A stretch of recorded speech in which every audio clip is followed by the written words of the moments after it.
Hello and welcome everyone to tonight's live Q&A. I'm joined by four other Leyton Orient's hierarchy. We have Nigel Travis, our chairman, Ken Teague, our vice chairman and principal investor, Ross Embleton, our head coach, and Danny Macklin, our CEO. And I'll start quickly by passing over to you, Nigel.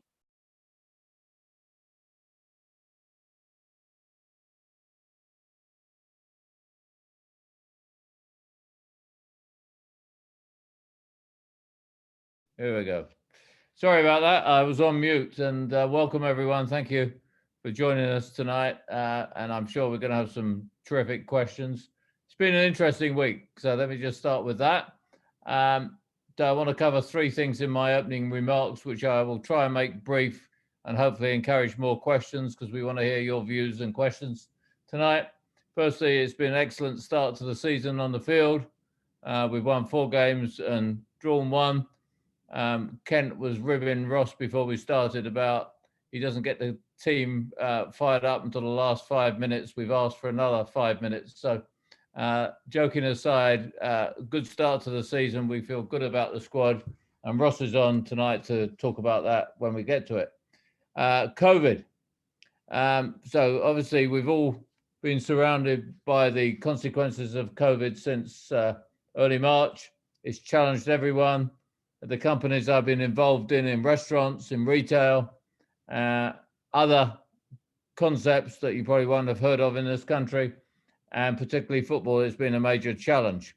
And I think the biggest thing I would say about it, every single company and organization I've been involved in, we've learned a lot of lessons as we go. And my wife sits on 2 school boards over here, and I can tell you the complications and intricacies that go with it are unbelievable. I think we all recognize that the COVID situation is very complicated. So when we go back to when football was shut down, what was our approach?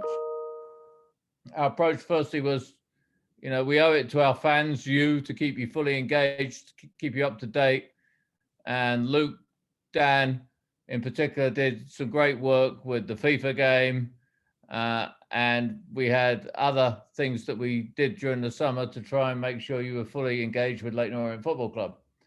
The second thing is we tried to follow all the protocols as soon as they came out from the government, and notably social distancing, cleanliness, and obviously we had a severe lockdown in the UK for some time, and that obviously resulted in players and other people at the club working from home. That was a challenge, like it was for most businesses. For the record, we did take advantage of the government's furlough program, like most businesses did, and that was extremely helpful. But the real focus was health and safety, and it's something that we're unrelenting. And before we get on to what happened this week at the Spurs game, as I said earlier, this is something you learn every single day. I can assure you I've spent more time talking about COVID outside of Leyton Orient than I have inside this year, because that's the kind of learning that's going on. I think I'll be critical of the UK. I don't think, and I've said this repeatedly, that Danny is probably fed up of hearing it, that the UK hasn't taken face coverings and masks seriously enough. I think it's considered here, and I say here in Massachusetts, which has done a phenomenal job reducing the virus, and most of us feel very safe living here, that masks has been a major contributor. And so everyone knows, if and when you do come to the stadium, given the COVID experience, masks will be mandatory. But given what was announced by the Prime Minister yesterday, you won't be coming near the stadium for some time. Now, obviously, looking at it holistically, everyone's hoping for a vaccine. There seems to be some good news on the front, both in the UK and the US. But what's concerning to me is an article came out in the last hour saying Americans, only 50% will take the vaccine. So that means the spread of the virus will likely continue. It will be very difficult to contain. And by the way, I'm not saying the number's 50% in the UK, but you can assume some people won't take it. So this is a big, complicated issue. It's a issue that's challenging it's challenging governments, it's challenging companies, and as a small football club in East London, it's challenging us. So let me just say a few things about the Spurs game. And we've written more than you'd like to know about this week. We tried very hard to follow all the protocols. The protocols did include, at the start of the season, testing that, if you want a personal view, was not sufficient, but we followed the protocols. My view is that testing should take place every week, but it was decided by the league, and I hasten to add, and we're part of the league, so I'm not throwing them under the bus, that we wouldn't do it. It was done, I think, because of two reasons. One, that less than 1% of the tests that were done were positive, and two, football faces a financial crisis. I'll come on to that in a minute.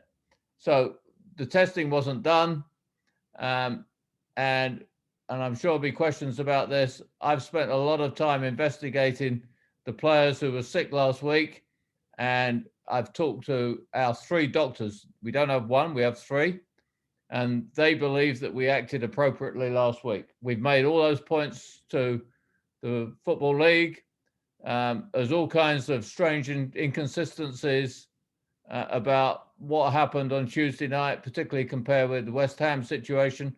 I've been fairly vocal about that, and we've made our views extremely well known to the Football League.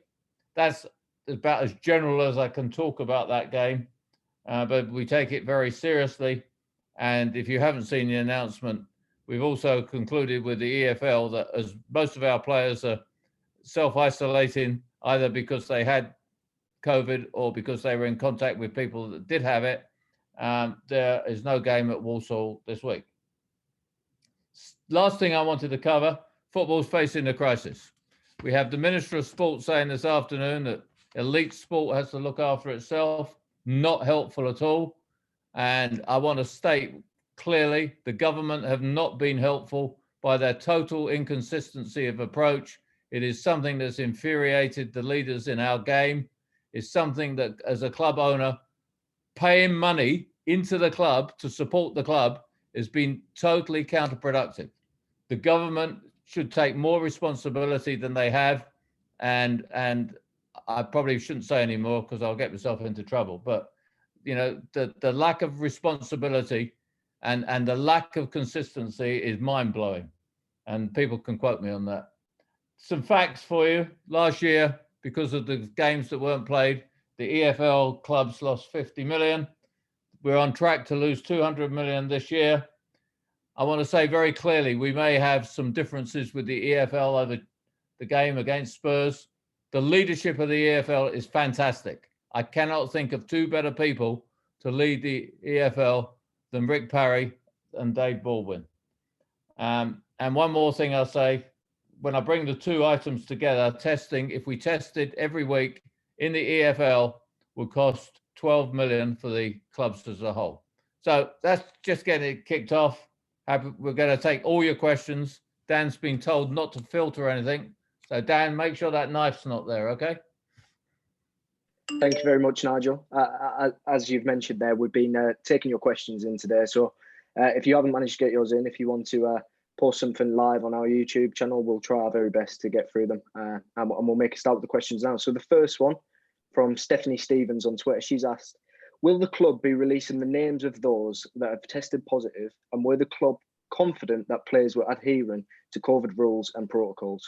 I'll open that to anyone that would like to answer. Well, first thing I'll say, legally, we can't release the names without the permission of the players. And I've said repeatedly that the number is a significant number, which means it's over double digit. So we're not going to release the names. So that's the first part. And in terms of following the protocols, I think that we followed everything that the league has established. Could we have done better? Probably, but you can do better every single day. Every store that I see in Dunkin' or other brands, I can tell you we can always do better, and we at Leyton Orient can do better. And we've done a very, very intricate deep dive in our procedures everywhere to see where issues could have failed. We don't know they did. We don't know where people got the virus. I mean, you know, people started going sick when we went north. We're not throwing any barbs at Oldham, who we played, but we had people sick from that day in a hard hit area. But we just have to say, can we make it absolutely as tight as we can? And that's why I come back to the real catch is by testing every week. Danny, anything to add? Yeah, just to expand upon that, obviously, referred to going up north, those symptoms that were shown, or not symptoms, those illnesses that were shown were not thought to be COVID related. That's something that we put in front of our doctors, plural, not singular there. And that was part of the process that we went through for that. Thank Dan, you. I think you should be the check and balance. Make sure we answer all these questions so these people can't push back on us. We want to be as open and transparent. So if you don't think we answer it, push back.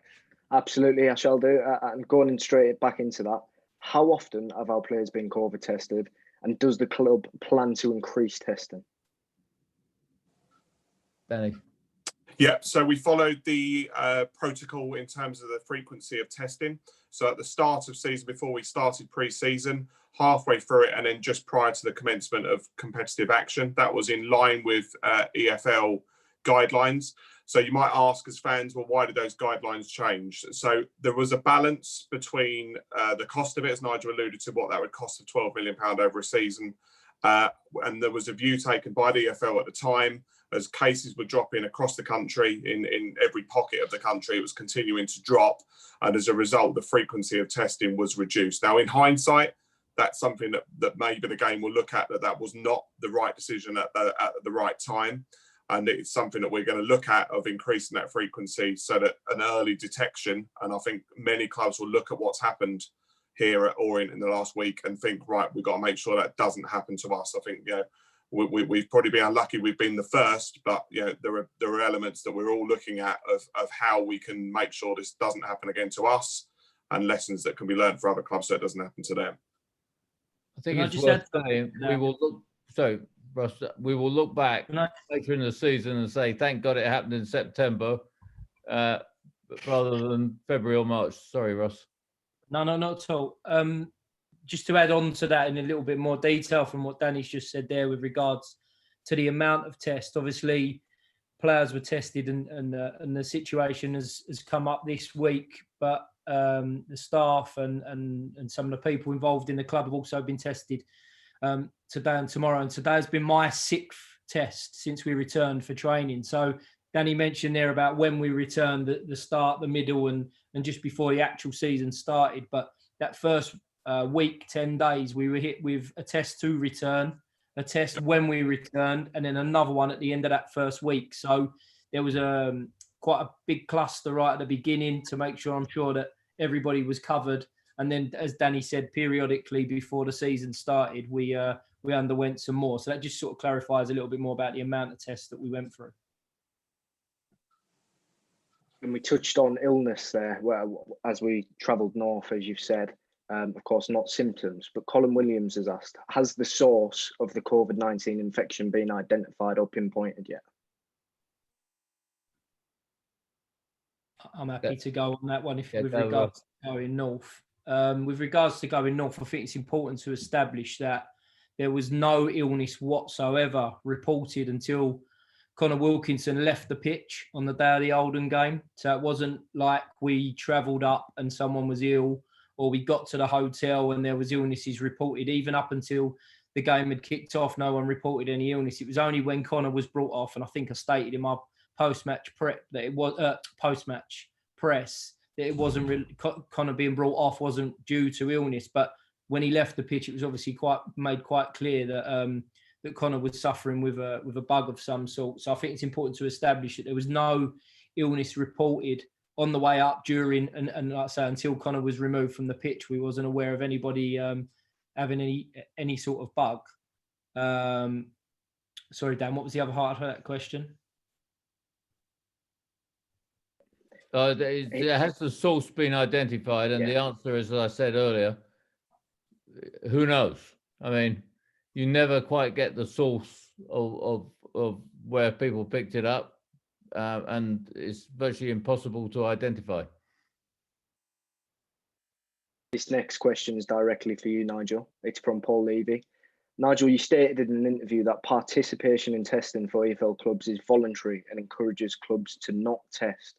This has been seen in the West Ham v Hull game, and amongst others.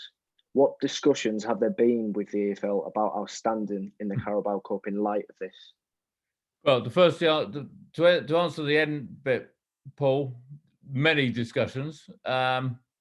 I mean, we feel that there's been great inconsistency. So the basic facts are, and I'll get Kent to comment on this as well, because I've been probably too involved to take a more distance approach. But what happened was that last Friday, Spurs, with whom, and I want to stress this, I've said it like 16 times a day, we have an excellent relationship with. Spurs said that they'd like us to be tested. Danny raised it with, I think, Ross, then me. And I remember saying, why not? I mean, this is extra protection. If someone's got it, someone will find out. And as they're paying for it, we'll take it. What we didn't realize was that they were sending us to a lab that is a subcontractor for the Premier League tests, and the Premier League test is different from the EFL test. And I'm not a medical expert, but what I've learned is the following. The Premier League test does it on a scale that goes from 100 all the way down. So if you've got 0 virus, you're close to 100. And if you've got it more densely, it's down below 25. The EFL test is pass or fail. Basically, we did the tests after the game. The person who was supposed to pick them up never turned up. To show how compliant we were, Keaton Patel, who's our head of medical, took it to the lab, and we got some early results on Monday, but it took until the middle of Tuesday to get the written results. And they were very slow at releasing individual results. So this seems to be strange. We then later found out that we probably made a dumb decision. Other clubs, notably Luton was one example, refused to take the test as required by, who do they play? They played someone. Anyway, it doesn't matter. Manchester United. Manchester United. Are they a team? I don't know. Anyway, they refused to take it. We didn't think we really had a choice. We thought, I mean, one of the things I said is at the time, well, if we refuse it, it's going to look really badly on us that we're scared of taking the test, particularly as we had the illnesses last week. So anyway, we took it. And then we find out some clubs didn't take it. That's very inconsistent. It's done in 2 different ways. The way you get the results is inconsistent. And then we find out that West Ham have people who have suddenly found to have the sickness just before the game, I think an hour and a quarter before the game. My understanding still, and this is how it works in America, I think it's the way it works in the UK, is if you're found to be around someone who's got COVID, you should immediately socially isolate. That did not happen in that game. No one's told me why. I've heard stuff like, well, you don't know all the facts. I find it strange. So we've made the point that this is inconsistency. I think we've given our case to the EFL. Are we going to get anywhere? Question mark. Are they empathetic to our situation? I think they are. But there's some strange rules in the Carabao Cup, which actually says if a team can't, essentially, if the team can't play because you got COVID, you get kicked out. So strange rule. I'm sure in the middle of all the rule changes in the summer, we signed up for it. And to me, the big question is if, let's say, Spurs do advance and play Chelsea, and one of those 2 teams goes down, can you imagine the fuss there's going to be if one of them are kicked out of the competition. So I've made all those points to the EFL, and I want to stress again, we have a great relationship with the EFL, but we fought a good battle here. Do I think we're going to win? Do we think we're going to replay the game? No, but it's important that they know what we think, and important they learn from our experience, and I think they will. Ken?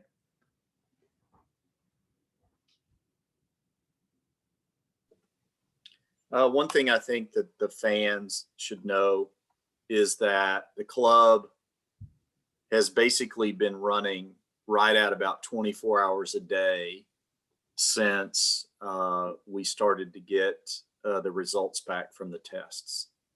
And what happens is that Danny and Ross and Martin tend to wake up early. And so they like to get going really early, which is just when Nigel and I are going to bed. So by the time they're all fired up, Nigel and I wake up, and then they get us all fired up, and then we stay up until they get back up. So for the last few days, I think you're seeing some of the ill effects of lack of sleep around the club. Now, here's the biggest challenge. Let's be clear. We're figuring this out as we go along. There are so many unknowns that we don't know where circumstances are coming from. We don't know how it's happening or why it's happening. We've got so many unexpected results, so many unexpected circumstances, and there are so many inconsistencies, not only within the club, but also outside of the club. There are inconsistencies in the United Kingdom government, deservedly so. They're dealing with situations they've never dealt with before. We haven't dealt with a pandemic before as a society and as a world. So we're really challenged. And so I think that we can go through the specifics and say, well, why didn't you do this? Or why didn't you do that? And yes, there are things we need to learn, but there are also very clear principles that we're trying to follow. And we are getting inconsistent results from what we think are applying very consistent principles. So we can go through and say, how come you didn't test more? Why didn't you refuse the test? I mean, there's all kinds of options and questions out there and a lot of times we're going to have to say we don't know the answer. We are doing the best that we possibly can, pretty much full time. And Nigel, back to yourself. People have definitely been listening to what you've had to say in interviews. Neil Irvine, live on YouTube, has said, Nigel, you mentioned a squad was available to play on Tuesday, and now we can't play on Saturday against Walsall. Are we at risk of the game being forfeited? And other fans have also mentioned, are we at risk of facing any sanctions for both games being postponed? Yes, we did have a squad. So let's take that firstly. So Ross, do you want to describe who we had available, please?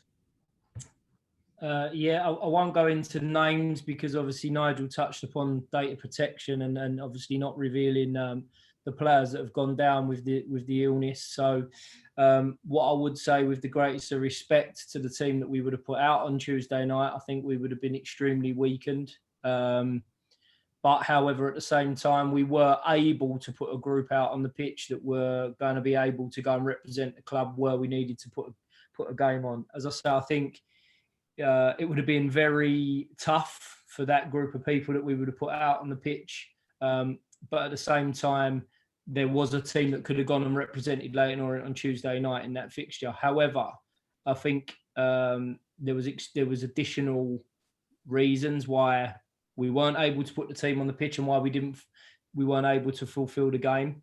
I think what adds on in terms of looking towards the Walsall fixture, we now learn a little bit more about the social distancing, about the bubbles, about the rules that apply if you've tested positive or negative. And as I'm sure a number of people will have contact with people that have tested positive and negative during this time, there's some very unusual rules with regards to if you've tested negative, you have a 14-day isolation period.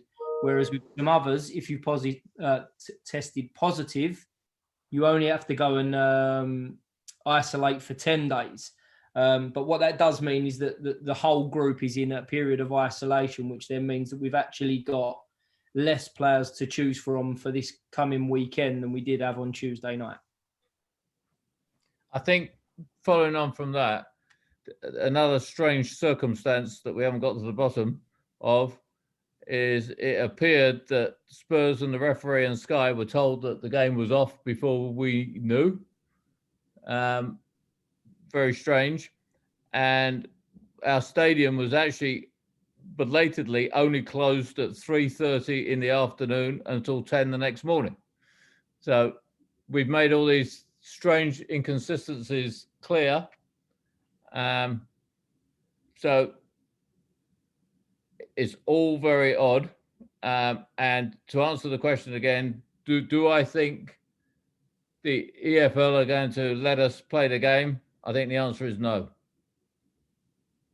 And we've made also the fact that we would have made 150,000 profit, which was 125 from the Sky game and 25,000 probably from additional advertising because the game was on TV around the world, not just on Sky. I think it's also important to add that people did mention during that question there about the potential forfeit of the game for the weekend. I do believe that the press release has gone out with regards to this weekend's fixture. I'm under the impression that right now we're confident that that game will be played again, aren't we, Nigel? Yeah, we are. And quickly following on, I'll come back to you, Ross, if that's okay. You talked about that period of isolation. Lee Gleacher has asked, I hope I'm saying that correctly, when does the period of self-isolation end for those affected? Sorry, I've started talking before I unmuted myself. I think to answer that, I might have answered some of that already there, Lee, in terms of the situation that we find ourselves in. Obviously, we've got different players in different phases of the illness, different players in different phases of testing positive and negatively, which affects people in different ways. So some players will come out of isolation on Tuesday and be able to return to training on Wednesday. Some players, and I'm again put into that category, some players that have actually tested negative will have to isolate for even longer, which as ludicrous as that sounds, is one of the rules and regulations. So I think there's mixtures to it. I think what's also important to highlight is the answer that Nigel gave earlier about how the testing scales work with the Premier League. So I think that's something that we're looking into, because this phase of testing that we've had through Tottenham has come up. We are able to get access to the scores, if you like, from the test. So we're starting to understand that there is players some that are carrying the infection still, but some that are almost on the other side and on the way out of it as well. So I don't think that directly impacts the isolation. But I think to answer the question outright, there'll be some coming out of it on Tuesday and then some coming out of it on the back end of next week, Friday and Saturday. Particularly with the Tottenham Hotspur game, a lot of supporters are keen to know, obviously we've lost out on a substantial amount of money. And supporters are reading rumours that Tottenham are going to give us that money, and they're also keen to know whether Sky are actually going to give us that money that we would have received should we have played. I've got no understanding that is the case. A journalist actually told me that he asked that question of Spurs, and they said, "What do you think we are, a charity?"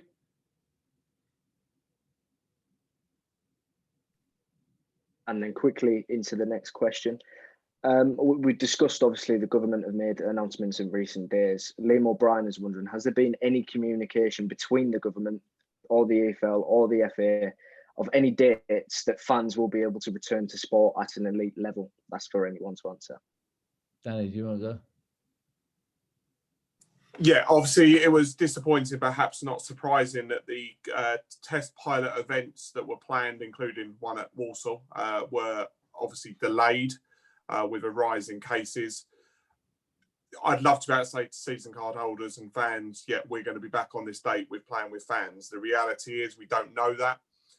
We obviously had an internal meeting this morning and we're discussing various ways about how we can recognise the loyalty of our season card holders that have backed us in absolutely phenomenal ways. I know Ross has rightly alluded to it in a number of his pre-game and post-game interviews, and that testament to everything that the season cards have done. So we want to look at ways that we can recognise that loyalty and say those that I know will get onto streaming when we do get back to playing in the very near future. Streaming is an absolute next best alternative to being there. Yeah, I mean, you raised the issue about consultation. At no stage did Public Health England or Public Health Waltham Forest, before the decision was made, consult us on Tuesday. The government certainly haven't consulted clubs. I think they've talked to the EFL, and Rick Parry, again, I want to say, doing a great job as chairman of the EFL. I've got his many statements here, and the key word is frustrated because of the inconsistency. So I think the government have got themselves into a mess on this, and they keep doing U-turns.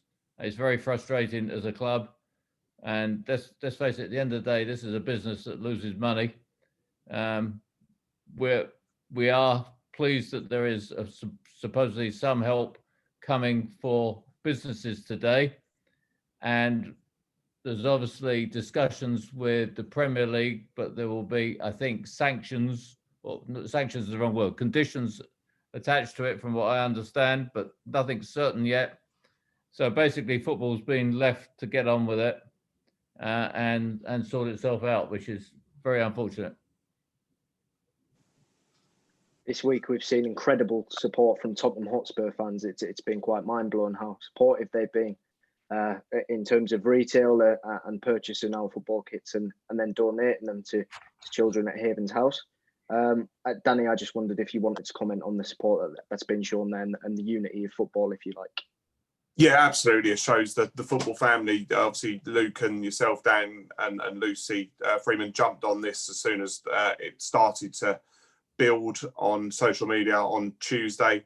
And yeah, absolutely blown away with the support. And more important than the money that brings into the tills, there's two benefits to this as well. We're going to be able to put a smile on the faces of the children having been to Haven House and see the shirt behind you, Dan, on great product placement there. But all joking apart, we're going to be able to go there. I know it's something that Ross and a number of the players want to go and do when it's the right thing to be doing with COVID. And we're going to see a number of smiles on the face, and we're going to have children right across West Essex and the home counties and East London wearing that shirt, and there's so many benefits to this.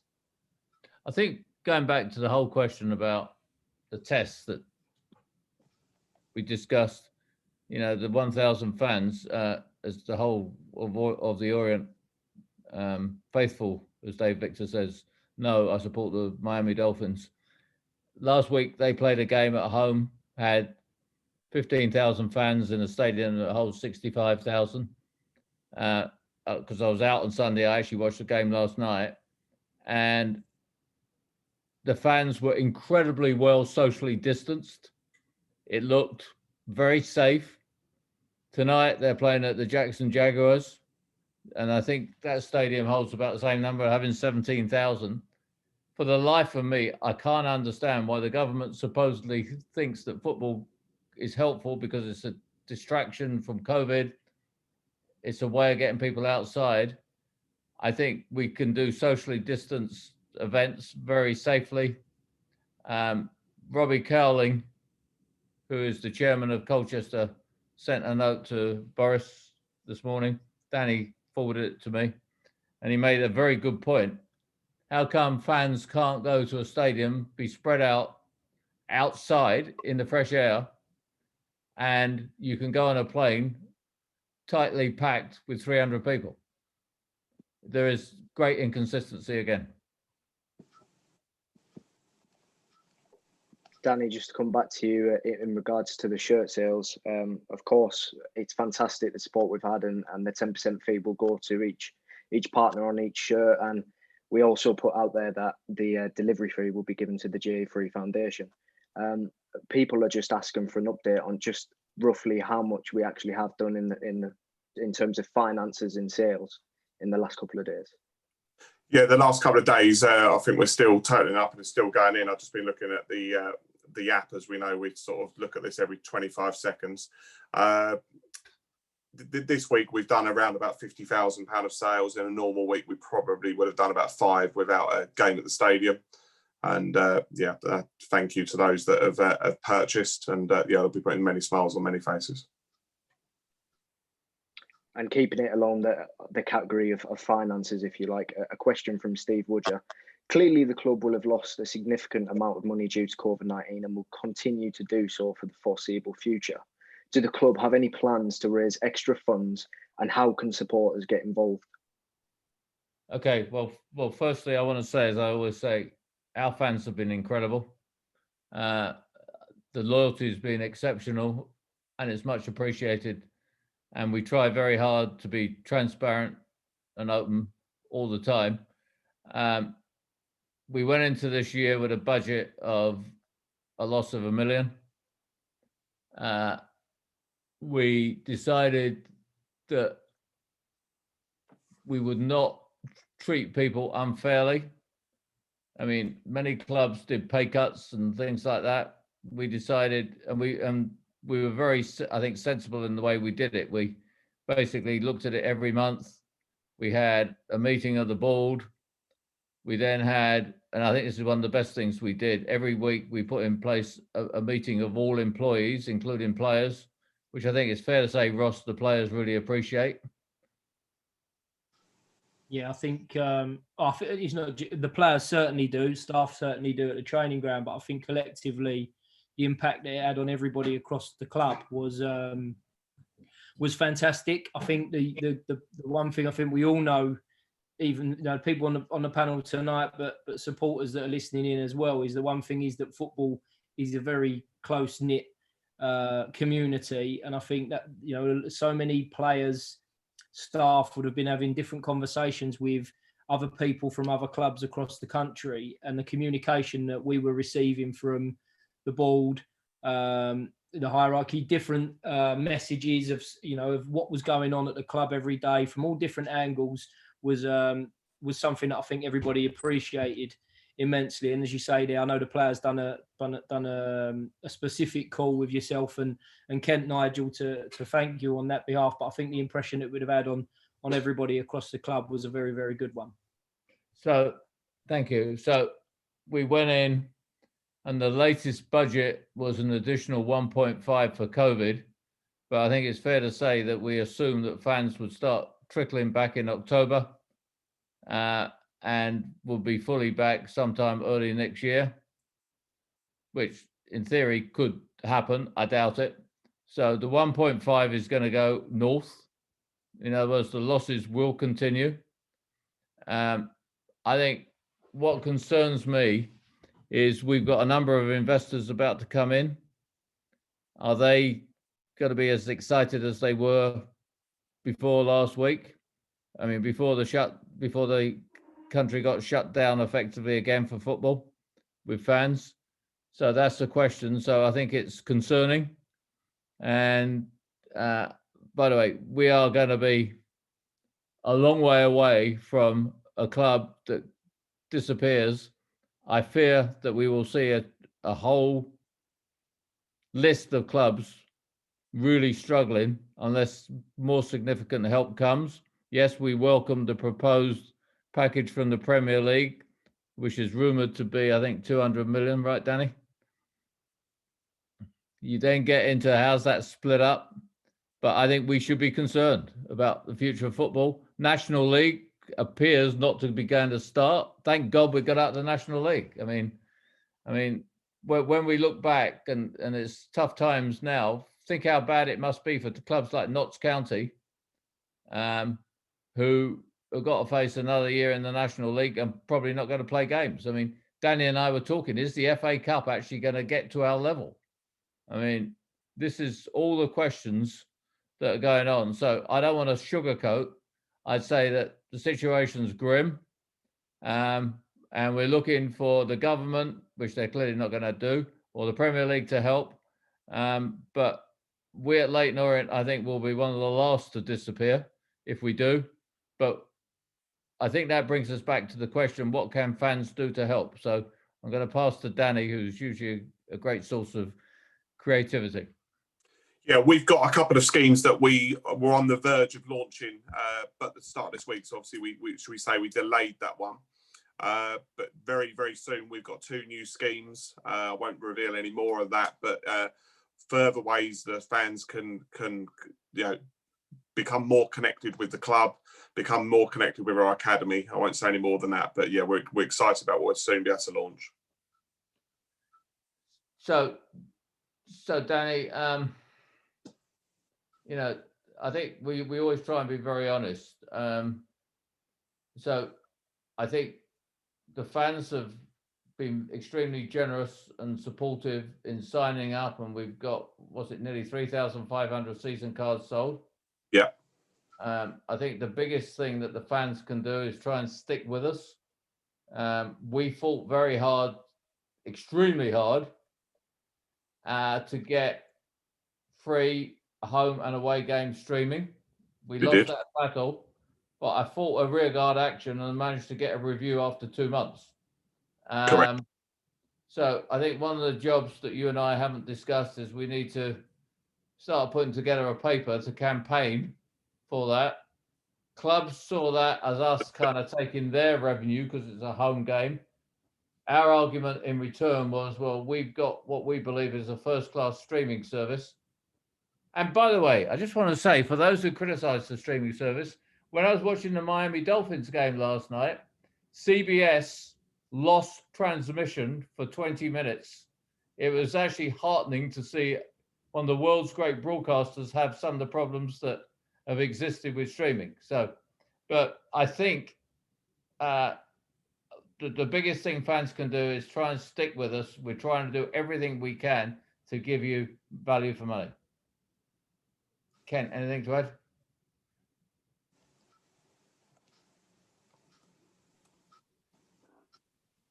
Well, obviously we've been very fortunate to have, the season ticket cards be sold that have.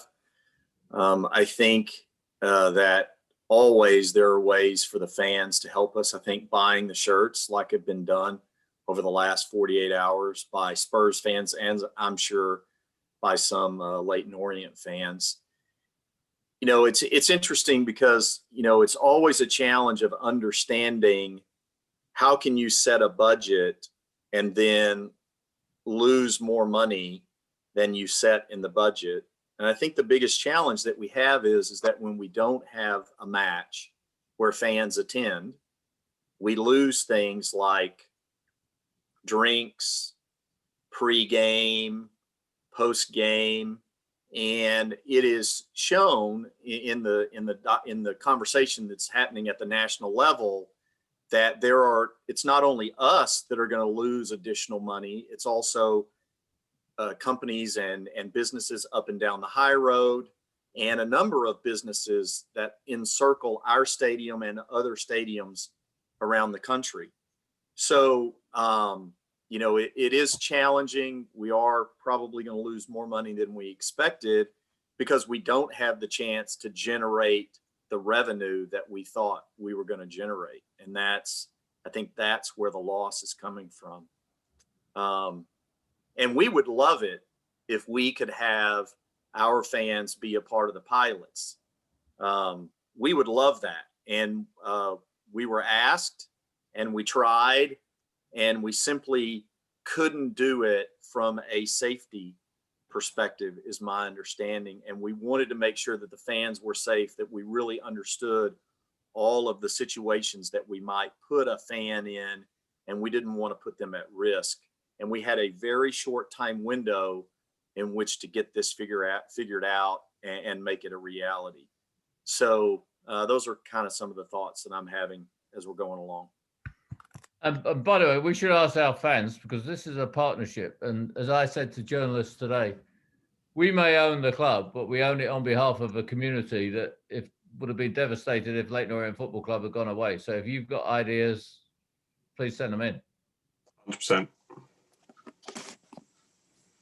Can I just add to that as well? I think that's such a key part of what came around at the beginning of lockdown. Was internally everyone was encouraged so much to come up with creative ideas and put across ways, ideas, schemes that we felt would benefit the club, bring the club closer to the supporters, but at the same time also looking at some financial incentives as well. And I think number of players, I know players' wives, girlfriends, a number of members of staff all came up with different ideas and initiatives that I know that Danny's driven and I'm sure will come to fruition in the longer term. But I would encourage people to do that. And I think what is really vital that everybody understands is it's not just a token gesture. It's not just to come up with an idea and we'll all forget about it. It's something that is highly encouraged. And I think anybody that has got creative initiatives, please come forward, because I know as a club we'll work to our utmost to drive that. I've got one, Ross. Home furnishings with Ross Embleton with the flowery lamp that clearly your better half has influenced. There you go. Right, there's a start. I could have put my football shirt up in the background like Dan did, but I went for a lamp instead. I think Nigel, it might be valuable if you talk about how the EFL decided how often and when players would be tested during the regular season, and all the balancing act that goes into having players tested frequently during the season, the cost of that, the balancing act of us as football clubs taking on tests versus the general public, because there are possibly a limited number of tests in certain areas. I think it'd be a good idea for you to help people understand, like, why all of a sudden, because the Spurs are willing to pay for it, do we finally get tested, is sort of one view that I can see they might have. So I'm going to start with Danny. I can't remember actually ever discussing this at an EFL meeting, did we? It was put to us rather than a discussion from memory. Yeah. Okay. So Kent, so I will take the basis of your point rather than what actually happened. I think that's fine. I think what happened was they were under severe pressure to improve the finances. And as recently as today, the Grimsby chairman said, we cannot afford to pay for testing. Now, to give you some basic facts, testing costs about 105 per test. If you do it in bulk, and I think Ross mentioned this earlier, we decided, because at the end of the day, we are a business who cares for our families, we would offer testing to every member of the family in the club. And I think we got the tests down to 80 that we did today. I'm informed by someone very close to the club that there's a new test out there that's very quick, but hasn't yet been approved, that costs £5. That would be wonderful, because, as Kent said, there is this ethical thing that should footballers and sports teams be having tests when other people need it as well. I'm not going to go into that. I mean, I could argue every which way from Sunday on that, but there's clearly a major ethical discussion. I think the testing costs will come down. I'm informed that the cost of doing it in Germany is 37 euros, which is less. But to me, I think, Kent, the issue was driven by finances, and the point I made earlier, that the number of positive tests was very low, 1%. And again, I repeat, the NFL number is 0.5%. And if anyone wants to think about it, the best league, and I think Kent probably will agree with this, the best league anywhere in the world that's handled the COVID crisis, in my view, is the NBA.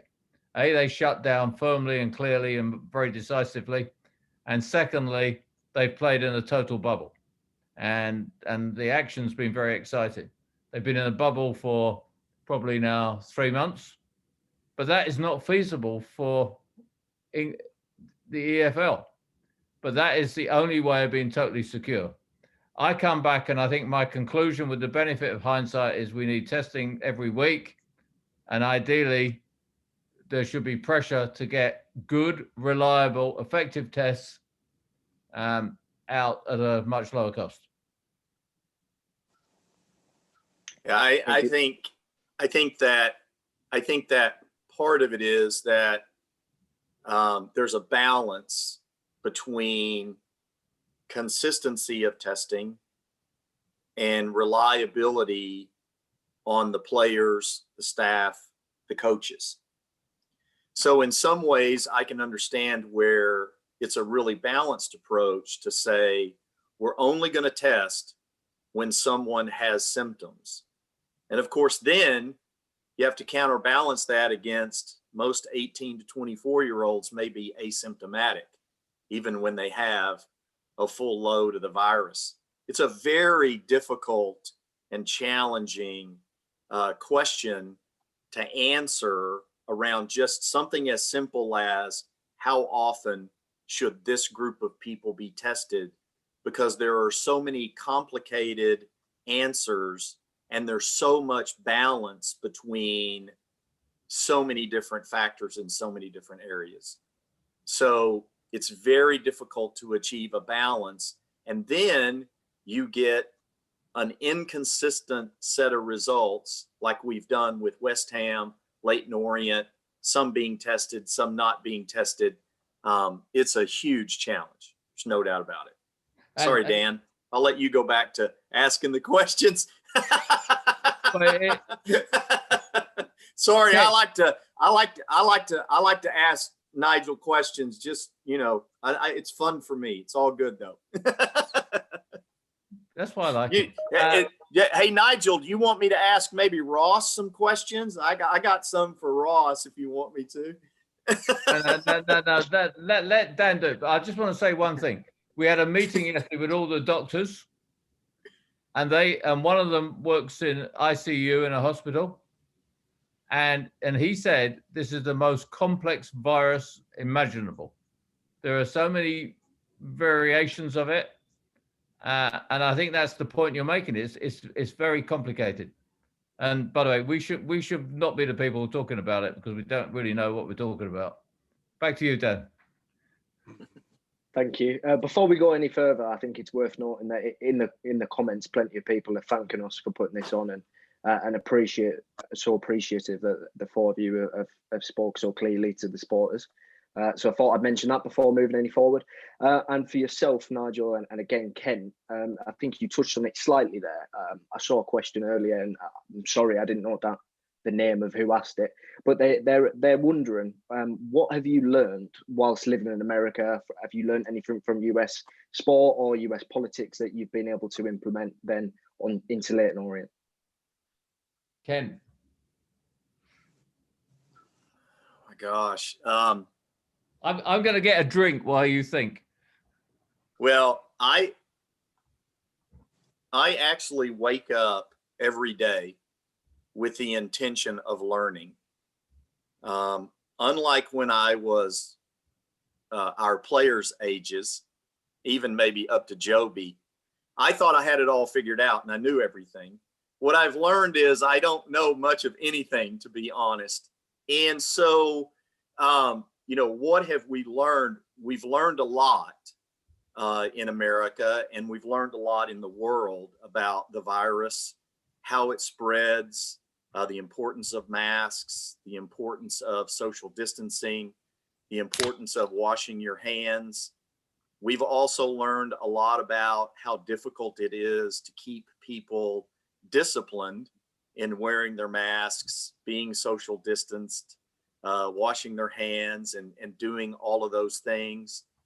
There is definitely a difference between how maybe an older generation might approach the virus versus a much younger generation, especially in the United States, where we have a very high infection rate among college age or university age kids.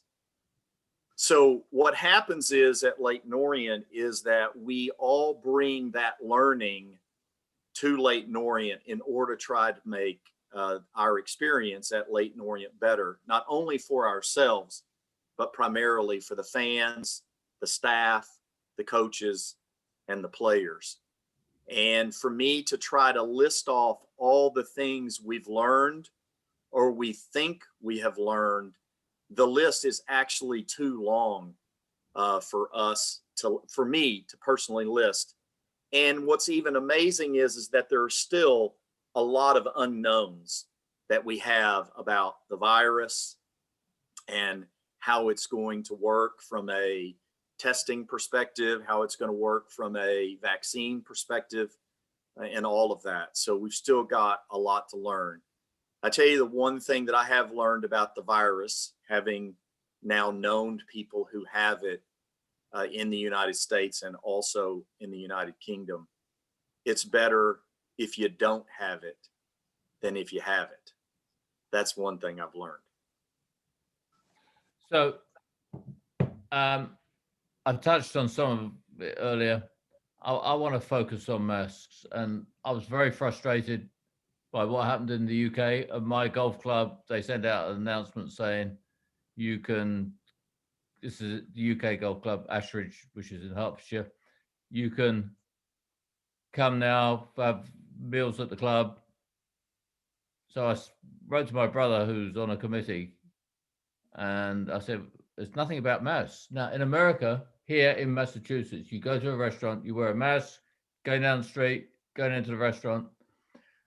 I think that point seems to have been totally missed in the US. And as you all know, I coach soccer. In fact, I missed the first half on Saturday. Sorry, Ross, because I was coaching.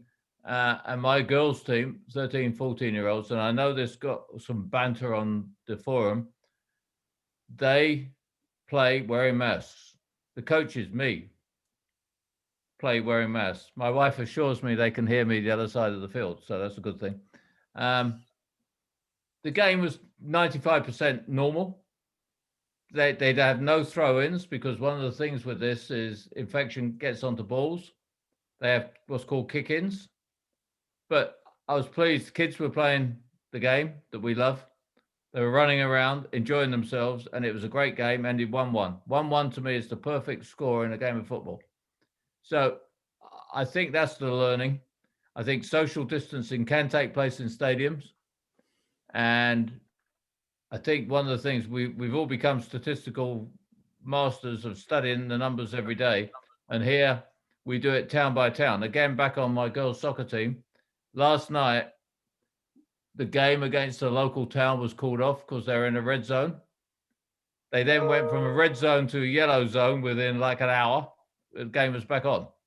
So not sure whether that's a learning, but this thing is incredibly difficult. And you just have to be incredibly disciplined about everything you do. Ross, I'll come to you now if that's okay. This is a question that's come in from Edward Gayton. I hope I've said that correct. I would like to know whether the club is looking to bring in another centre-back to replace Marvin Ekpiteta. And whether or not... And I would also like to know whether you are happy with your squad. I'll just say, I'm sure there was one or two people, I can't see them, but there must be one or two people that put in the comment section about Nigel missing the first half. I'm sure a number of people would have wanted to have missed the first half at the weekend. And I know there was definitely a comment coming from Kent about not watching the first half and maybe just watching the last 5 minutes. So I'll spare you having to do that for us, Kent. No, I watched the whole match. I'm not accusing you for a minute, but I thought that might have been one of the comments you might have made. Look, I think there's a number of ways for me to look at the squad. So I'll try to answer and be as clear as I can with it always. The answer is outright yes, I'm happy with the squad.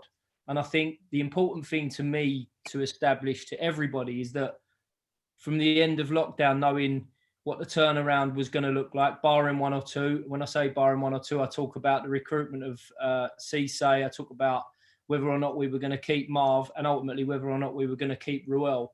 I did feel that whatever the outcome we would get to, if we could get 2 out of the 3 of those players, that I was going to be very happy with the squad. So I think I am. I'm not sure that I'm convinced that everybody always has been, but it's my job to prove that I'm right in my opinions, and I've got every faith in the quality of the group that we've got together, and win those people over, if you like. And hopefully our start to the season has started to do that. I think when it comes to Marv, there's a number of different ways for me to look at this. Is that first and foremost, we have to take into consideration the club's position financially and what COVID and lockdown has done to football. But our club is obviously our priority. And we have to bear in mind thinking practically about the recruitment of players. Now, first and foremost, it's easy for me to say that I do 100% believe that Joe Widdowson can play as a centre-half. Do I think that's his first choice position? No. If I sat down with Joe tomorrow, he would still tell me, I'm sure, that he wants to be a left back. But I do feel he is a player that in the latter stage of his career can play in that position. But do I feel that that's going to fulfil our completion of our squad and completely replace Marv? That remains to be seen. I think, but what I have to do as the head coach is I have to be open-minded to look at the whole squad and say, financially, what's going to help the club in terms of the recruitment of new players. And then also at the same time, there's a window remaining between now and when it closes in October for us to be nailed on exactly what we need. So if we get to the latter stages of the window, there's every possibility that there might be 1, maybe 2 more players, again, dependent on what our standing is, for us to bring into the building. But I think what we have to do is be totally convinced on exactly what we need. And I feel that if we shoot our bolt too early and we go and we bring someone in like that just because we want to inspire fans, or we want to just see a new face come into the building, I think that's a dangerous thing to do. So right now, I'm comfortable with the start of the season. Right now, I'm very happy with the group and the squad of players that we've got together, because I do feel there's a number of players in the squad that have got a new lease of life off the back of last season. So I'm absolutely delighted with the group that we've got. But what I don't want to do is commit to too soon, and then something happens, a major injury, God forbid, a major loss of form, as examples, that then highlights us to need in a particular position. So it's patience.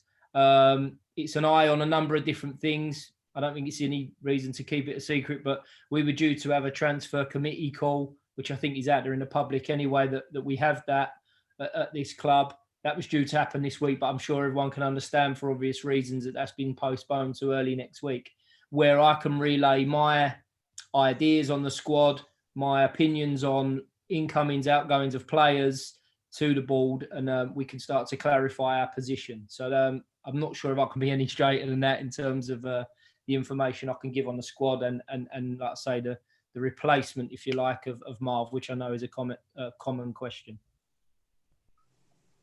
I'll stick with you, Ross, if that's okay. So another question that is squad related. Of course, with this isolation period, as you've already touched on, if you didn't see that, please watch the video when it's on our YouTube channel.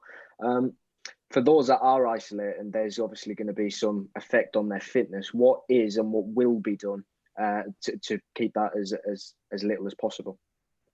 It's twofold, really. Yes, it's going to impact the group. I think that's something that's obviously a concern of ours, but what we have started as of today is a online Zoom call training program, if you like. So that'll be of a various nature, because we've got some players in the group, notably the 3 young boys of Brendan, Shabani, Jaden Sweeney and Hector Kipriano, who have all been suffering injuries. So they might particularly go for a bit of a different program to the rest of the squad. I think what's also important to take into consideration is, because of the COVID illness and the effects that it brings on to people, whether they actually have symptoms or not, there has to be an air of caution. So there's 1 or 2 players that are not allowed to take part in any sort of training activities at the moment. But I sat on a Zoom call this morning, albeit with my camera, turned off because I didn't want to cause myself any embarrassment of doing things that the athletes are doing. But we took part in a good session with Michael Cooper this morning to sort of activate the boys and get them started again after a few days without training. So that'll continue tomorrow, Saturday, Sunday, and then obviously as we start to get into next week, there'll be a new plan put together because hopefully we'll have a bit more of an idea of when people may or may not be allowed to start getting back outside or back to training again. Thank you for that. I'll open this question to anyone that would like to answer it. What are the club's views on taking the knee? Would you like me to take that one? I think the simplest way, and I won't just cut it at the end of this sentence because people know I like to talk, but I think what the simplest way of answering it is for me, taking a knee is about doing the right thing. I think it's about there's an incredible amount of opinion. There's an incredible grey area in terms of should you, should we, should they, should somebody stand up and make that decision. But I think ultimately by any club, and I can only talk for ourselves, it's about doing the right thing by everybody. I think most people would have seen that I believe in 3 of our 5 games we've taken the knee. I think the grey area lies for me with the whole situation looking at it is that at the moment there's been no definitive. So if we look at football during lockdown, it was a set idea that as soon as the referee's whistle went, everybody on the pitch took the knee if they committed to it. But it was a decision that had been made by everybody for that to be taken. Right now, I don't believe that decision has been made. So there's been moments already where I've gone to see the referee before the game. I've been told we're doing it on one occasion. I've been asked if I want to do it on another occasion. And then again at the weekend, it was sort of thrown out there as does someone want to make a decision about whether we're doing it or not? And we took the decision to do that and support that. So I think ultimately with anything like this, but certainly something that's very important to this club in terms of the stance on racism, is that it's about doing the right thing by us and by everybody else, and hopefully there'll be some clarity soon exactly as to how that should look, because ultimately it causes a lot of grey areas if that decision isn't made. Should I pass that over to you, Nigel? Because I know that's something that's quite close to you. Yeah, I mean, this is a discussion that's been discussed at every board in the country. In the US, this is a huge issue, and I think it gets down simplistically to everyone should, in my view, should be concerned about equal opportunity. We're very proud of the diversity we have in our squad at Leyton Orient. As I've said, Danny, keep count. This is probably the 1,000th time. Anyone who commits any racial misjustice or comment in our club will be kicked out for life. And we just won't tolerate it. And I'm supportive like Ross is. We have a couple. Sorry, Danny, did you want to add I said no, 100%. Completely agree with everything that's just been said there. Perfect. Last couple of questions that I've got noted down anyway. If the club took enough prepaid orders to cover the costs, would you provide a match day programme to be sent out to supporters for home matches during this pandemic, especially as it's unlikely we'll see a ball kicked this side of Easter? I'll start on that one, with media being my thing. Obviously, me and Luke work there, and what we have been doing is producing the digital programme, which we believe has gone down quite well. And it's something that, for us, is at the minute for the club cost effective, and for us as a team time effective. And of right now is what is working best for us. Moving forward, it's something that we constantly think about, of course, bringing that tradition of having your physical match programme. And if anyone would like to contribute, it's something that we constantly consider. And I'll pass that over to you, Danny, if you think that's something that we will look into.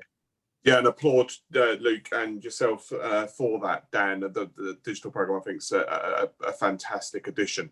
In terms of a physical program, there's 2 aspects to this. One, the cost and the time of postage. The cost of Royal Mail is going up all the time, and the other one's the timescales. So at the moment, I mean, my post here in North Essex has become very sporadic. We get it maybe 2 or 3 times a week, and the print deadlines would mean that we're printing Ross's comments, but the fact we're playing Saturday, Tuesday, we're probably going to have to go to print before the Tuesday night, and that program's then out of date, and Ross's comments and player features, they're not topical, and that's what a program needs to be, and that's what a digital program can enable us to be. But when we return, so I hope it won't be Easter, I hope it will be far before that, we will review how we make that program available, perhaps in a digital and in a paper format. So can I ask a couple of questions? See, Kent, it's not only you that ask the questions, but Dan and Danny, how easy is it to print that digital program, which, by the way, I also think is good? How easy is it to print it off if people, and by the way, I'm going to say right up front, it's nowhere near as good as the actual program. How easy is it to print that, Dan? So that is something that we could look into doing. We obviously have the document, which we could print. As Danny says, in terms of time deadlines and how we will produce it at the minute, with it being a digital copy, that deadline, it allows us to be flexible. No, you missed my question. I mean, if I'm at home here in Boston, yeah, I've never tried to print it. Can you print it on the printer that sits over there? Yes. So there's a download option currently on our digital programs, which will allow you to download that to your computer, and you will be able to print that, albeit not completely together as you would get that physical program, but you will be able to print it. And then second question, by the way, thank you. I'll try that. Second, many fans collect programs. I guess we're storing each program, right? Yes. I think a question that will come up, and I'm not asking you to commit, just say how it could be done. I guess we could do a limited run of programs related to orders, say at the end of the pandemic, so that people could actually get a proper printed copy of that. Is that something that is feasible? I'm not asking whether we could do it, but is that possible? Of course not. We won't commit at the minute, but that is feasible. And if the interest is there and supporters want that, we have the ability to do so. It is the simplest answer. By the way, here's a random fact. Matt Porter collects programs and found I was a linesman in a Southeast Counties game back in 1966, I think it was. Leyton Orient against West Ham. How on earth did Matt get a program from 1966? I bet by the side of the line you had Matt Roper shouting at you, didn't you, Nigel? You would have. There was someone very, very loud, yeah. And finally, what I've got noted down is Sharky on Twitter has mentioned how impressive the stream has actually been. I think we touched on it earlier, but I'll come to you, Nigel, because your son David has been at the forefront of how we've tried to take streaming forward and provide a top-class service for our fans. Before I answer that, while we've been sitting here, someone in the club told me that we have actually been helping two other clubs with safety protocols. They had nothing, so that makes me feel better. So, yeah, David has worked in broadcasting all his career, both in the UK and internationally. He's done unbelievably well. I'm very proud of it as his dad. But after fighting the National League, which seems a long time ago, to do streaming at all, we put out our embryonic product, and then we said in the summer, with fans sitting at home, it has to be better, and it has been. The studio has been incredible. The cameras, we invested money to do it. I've not obviously seen it live. I've seen lots of pictures of it. I think the product is good. We continue to say to ourselves, as you know yourself, Dan, how can we improve this every week? I'd say that we're probably, Danny, 70, 80% of where we think we can get to. Yeah. Right. I mean, I think our goal is to get more fans around the world so we can get more advertising. And I know some people hate it, but that's the commercial reality. You should see the ads I see on TV here. So we're excited about it. We're proud of it. And other clubs are phoning us up and they're saying, how do you do it? And one of the great things in football, we help each other. and I'm delighted with what's happened.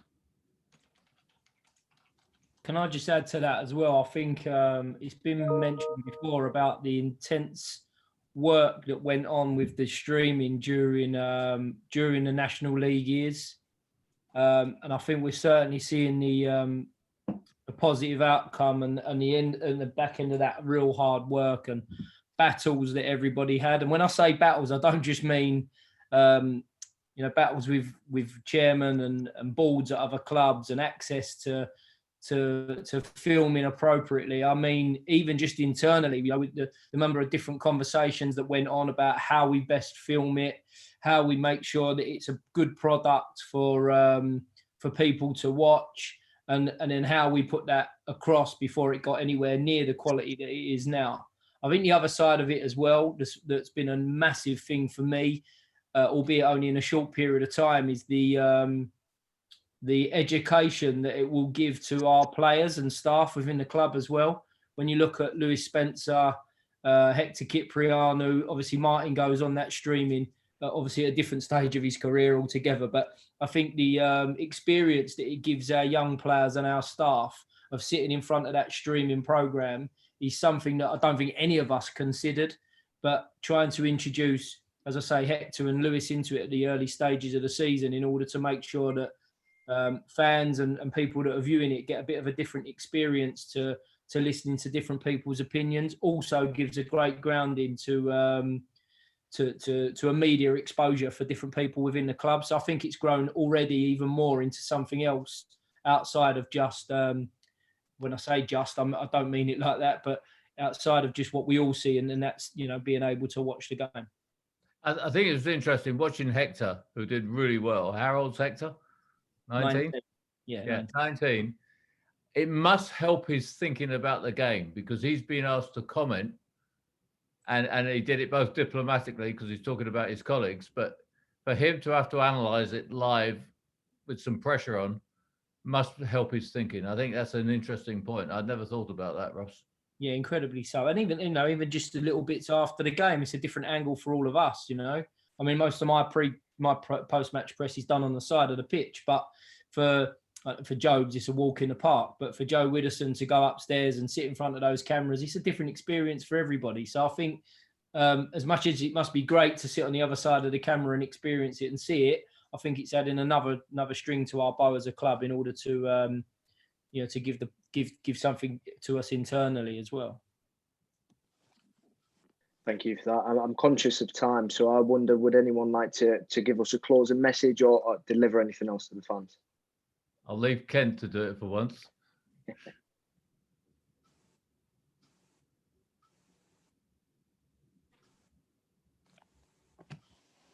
Well, as is normal, being a part of Leyton Orient Football Club is dramatic, both as a fan and I'm sure as a member of the staff, coaching staff, and players. It certainly is dramatic being an owner or a part owner of Leyton Orient Football Club.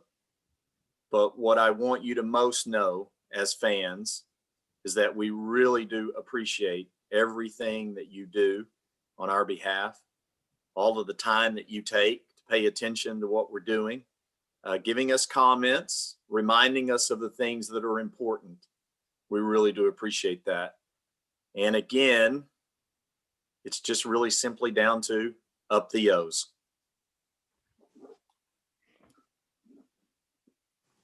Thank you very much, Ken. And thank you very much to all of you for being here tonight, and to all the supporters who have tuned in and listened. And that's it for tonight's Q&A.